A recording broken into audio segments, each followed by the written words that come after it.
Hello! I hope you're doing well. About a week ago, I did a redraw challenge. So, I pulled up my very first sketchbook in order to find something that I had already drawn that I can draw again. Now, with a greater experience. It's in here somewhere. La la la la, where are you, picture? I know you're in here. Alright, so I can't find it. When I do, I'll splash it up on the screen right here.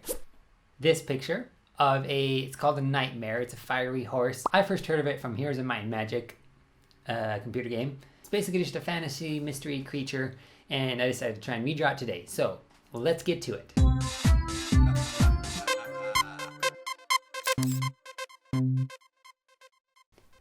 So here we are. I'm doing some traditional media. I got out one of my sketchbooks and my trusty blue pencil for lightly sketching in my construction lines.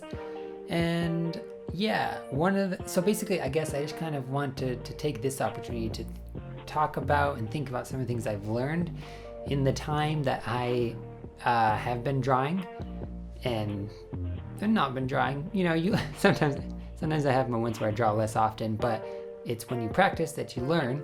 And I have been practicing for many years since, I would draw when I was really little.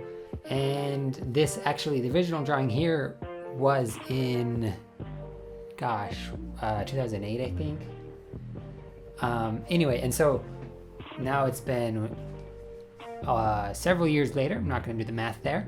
I'm digressing, but the construction lines is something that is important. Getting sketches down, practicing before you rush into what you want to be your final piece.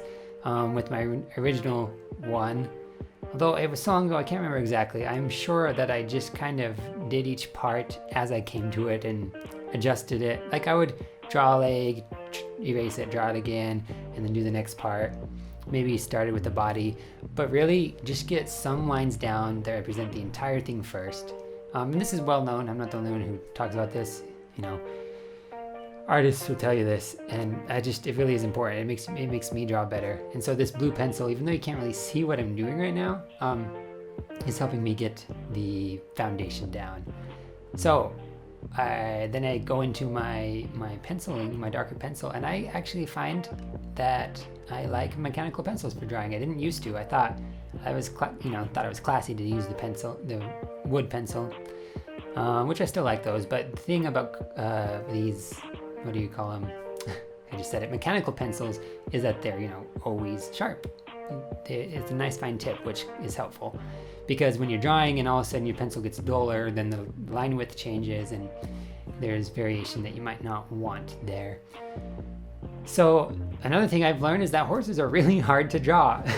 I don't draw them very often, although I've tried a couple times in the past. I just remember growing up seeing people who were really good at them, and I was like, why? Horses are beautiful creatures, but I just can't draw them. So I was facing my fear today. I'm like, I'm going to try and draw a horse. Like, part of me didn't want to because I knew that it was going to be hard, but from hardness, that's not. From difficult things, we learn. Anyway. So fire, then I put in the fire here on this, and my original drawing had a lot less fire. I don't know why I did such small little fires on his hooves, but I was like, really get into it, envelop this thing in flames. At least that was my effort. So I was trying to amp up the contrast, don't be afraid to go overboard, because maybe not overboard, but yeah. I was skimping on the flames last time.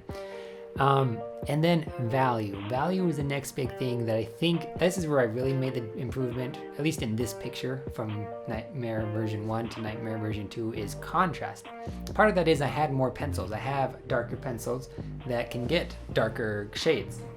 In fact, let me see, the one I used here, I believe was a 2B, probably. Yeah. H's are lighter and B's are darker. The pencils have those letters on them.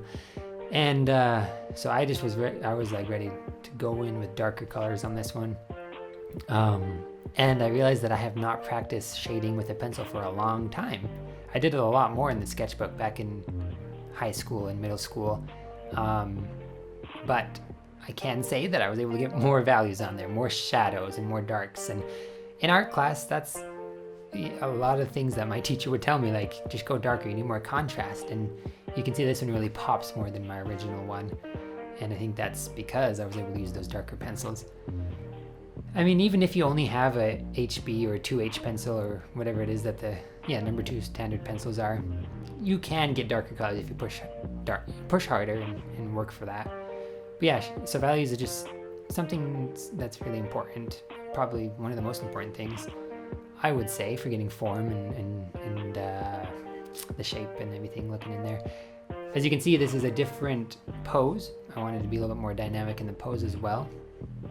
I guess part of that is because I couldn't really find a pose like my original horse. And I didn't want to use my original drawing as a reference because you gotta not do that if you want to improve.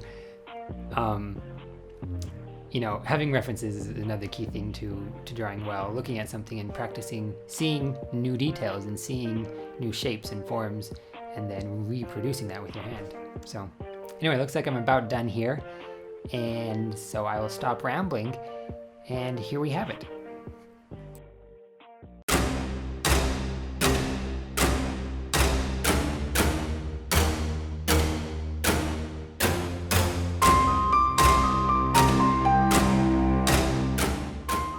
There you have it. I think I improved a little bit, so I'm happy with that. And please, remember to smile. Anyway, thank you for joining me, guys. I hope you enjoyed it. If you do, please like and subscribe and share this video. I finally have 150 subscribers, so that's pretty exciting. Check out my other videos if you want to see some more of what I do here. Thank you for joining me today. And yeah, please have a good day. I'll see you next time.